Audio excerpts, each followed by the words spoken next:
morning everyone, it's Bren here and welcome to this week's update where I'm going to do a garden harvest, and with a lot of the produce that I pick here today I'm going to use it in my vegetable chutney recipe, which we'll go through a little bit later on.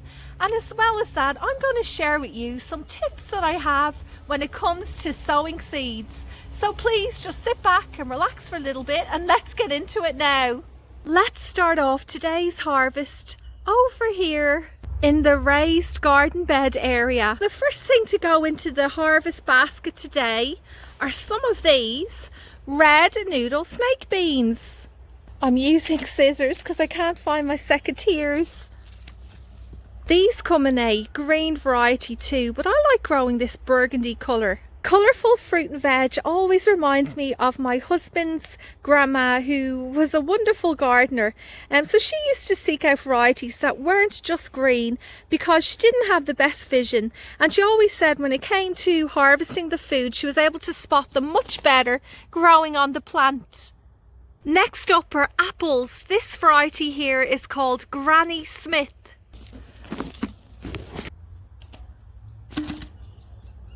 Just beside the apple tree there are so many self-seeded tomato plants. It's this little orange currant variety, and I've actually just grabbed myself a bowl and I think I'll probably be able to fill this up with all of these little gems.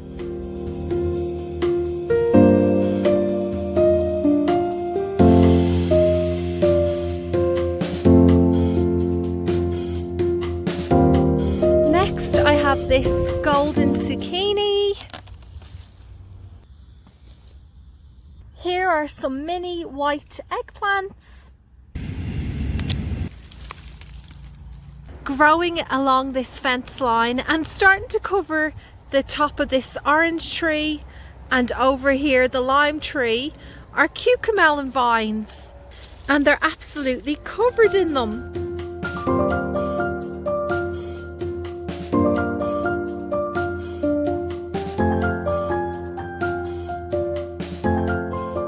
I'm going to finish off with these Mad Hatter capsicums.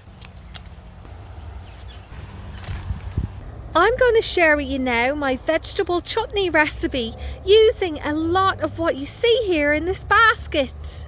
Before we get into making this chutney, I said it right.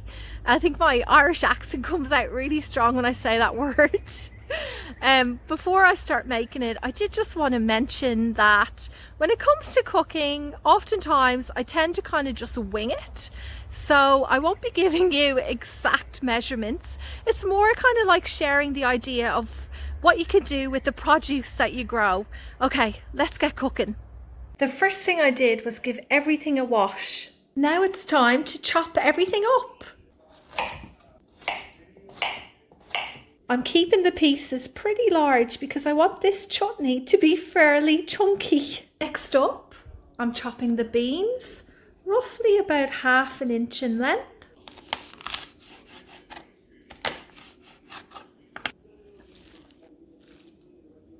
I'm going to leave these tomatoes whole. I'll just remove this green part. And with the cucumbers, I'll just chop them in half. With the capsicums, I'll just remove the centre, taking out all the seeds. These eggplants have a little bit of pest damage, you can see there, but all I have to do is chop them off and the rest of it is good to go.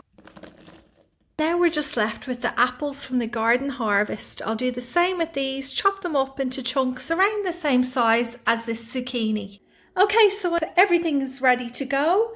I also ended up cutting up 1 onion, and then I got my seasonings ready, and this is where I kind of wing it a bit. I just put in what I've got or what I think will taste nice together. So you have your standard salt and pepper, that's some garlic powder there, then I have ground up cumin, coriander, and then these here are mustard seeds. I'm now going to put all of this into the pot. Add in all of this.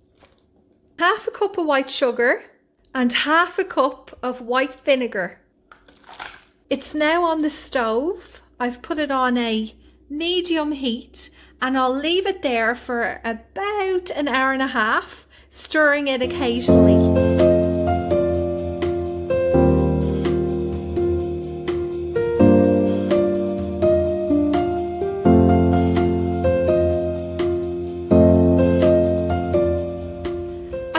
to fill about 6 of these little jars. I do have quite a lot of the chutney left over, so I'm going to go back inside later on and fill them up some more. Next up, I want to share with you some of my tips for growing plants from seed, whether that be fruit, vegetables or flowers. So to get yourself started, you'll need some seed raising mix, pots, containers or cell trays, labels and a permanent marker, a spray bottle or hose set on mist, the seeds that you'd like to grow, and some trays that you can use as a water reservoir. So I always buy the seed raising mix. I amn't brand loyal, I just buy whatever's available.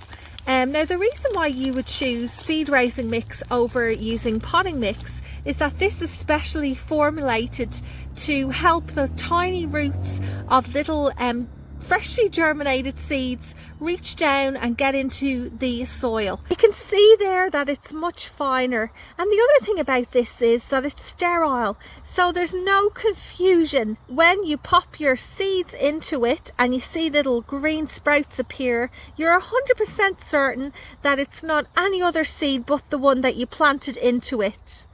When it comes to trays, I've shared with you lots of times before that you don't actually have to go out and buy some of these. You can use upcycled materials like toilet roll holders and yogurt containers. When it comes to these plastic containers, I actually didn't buy most of them because we have a couple of garden centres in my area that have recycled pop bins where people can just drop them off after they put the plant in the ground, and others like me who grow a lot of stuff from seed are able to collect them and reuse them again and again. When you are reusing your pots and containers, make sure that you give them a good clean first and sterilise them so that any diseases that may possibly be in here don't transfer into your new baby seedlings. And this is the biggest one of them all, what seeds to sow, and that really depends on where you live. In general, you have 2 types of crops. You have the cold hardy crops and the summer crops, like these tomatoes. What I'm going to do is I'm going to put a list of both down in the comments below. But as I mentioned before, it really just depends on where you live, what climate and what season you're in. So I'll also write down and share with you some websites that you can go and check out to get a better, more specific list of what you can grow in your area. There are general principles when it comes to sowing seeds. So what I'm going to do is I'm going to go through some of them now using tomatoes as an example. The first thing you need to decide is whether you want to put the tomato seeds in individual cells or put a few in a container and then divide them up later. In my opinion, either way is good. It really just depends on your circumstances. For me, I find these are quite good to get tomatoes started because when it is the end of winter, early spring, I don't have that much space in the greenhouse, so I can germinate a lot of seeds in a smaller area compared to, say, this big tray here. But just bear in mind, if you do sow your seeds in little containers like this, you will have to spend time later on dividing up the seedlings that grow in here, popping them individually into these little cells. Let's get started. So this is what I do. This is how I sow seeds, but there are lots of different ways of doing it. And I always think about maths when it comes to gardening. There's always different methods, but at the end of the day, you end up coming to the same results. So what I do here is I like to moisten my seed raising mix first. So I just pour some water on it and mix it in. Now we're going to fill up the container. When you buy your seed packets, more often than not, if you turn them around, they will have all the information that you need written out on the back to get these plants growing. You should follow this information like the way you would a recipe for baking a cake, and I'm telling you, it's going to really set you up for success. Okay, so let's open this up. There you go. It's just unbelievable to think that these will turn into huge big plants producing lots of tomatoes for you during summertime. So I've got some of them here in my hand, and I'm very gently just going to let them drop onto the mix. Now the thing is, when it comes to sowing seeds, no matter what you want to grow, always sow more than you need, because they may not all germinate. And the other thing is too, even if they do germinate, some of the seedlings may be eaten by slugs and snails. And even though you might have 10 seedlings, you could end up with maybe only 5 or 4 of them that reach full maturity. Next step is I want to very gently cover these seeds with some mix, 1/4 inch or 5 millimeters deep in the tray. So that's pretty much just a light little sprinkle to cover them. I've got my hose set on mist, and I'm going to very lightly, let's see if I can get this nice and light, spray the top of this. I'm now going to place this in a tray of water. So this punnet will now be watered from bottom up, so it's going to be sucked up through here, keeping the seeds in here nice and moist. And conditions being right, these should germinate in about a week. And don't forget to label. I've just written tomato moneymaker on this one. You can also put the date of when you sowed the seeds. I hope you found that useful. I tried to keep the information as basic as possible because I don't want to overwhelm any of you who are new to gardening. I look at gardening a bit like learning how to ride a bike or driving a car. It feels very unnatural at the beginning, but after a bit of time and experience and making a few mistakes along the way, it starts to become second nature. There's one more point I wanted to make before I head off for this week, and that is, if you are new to gardening, please don't put all this pressure on yourself to start absolutely everything from seed. If you go and check out the garden centres at the moment, they are absolutely packed with a huge array of seedlings to suit the climate and season that you are now in. So it's well worth going and checking them out, buying some of them, and it'll just give you that bit of a head start and a bit of confidence to get going. I'm going to head inside now and have some of this chutney for lunch. Thanks for watching, everyone. I'll see you again next Friday.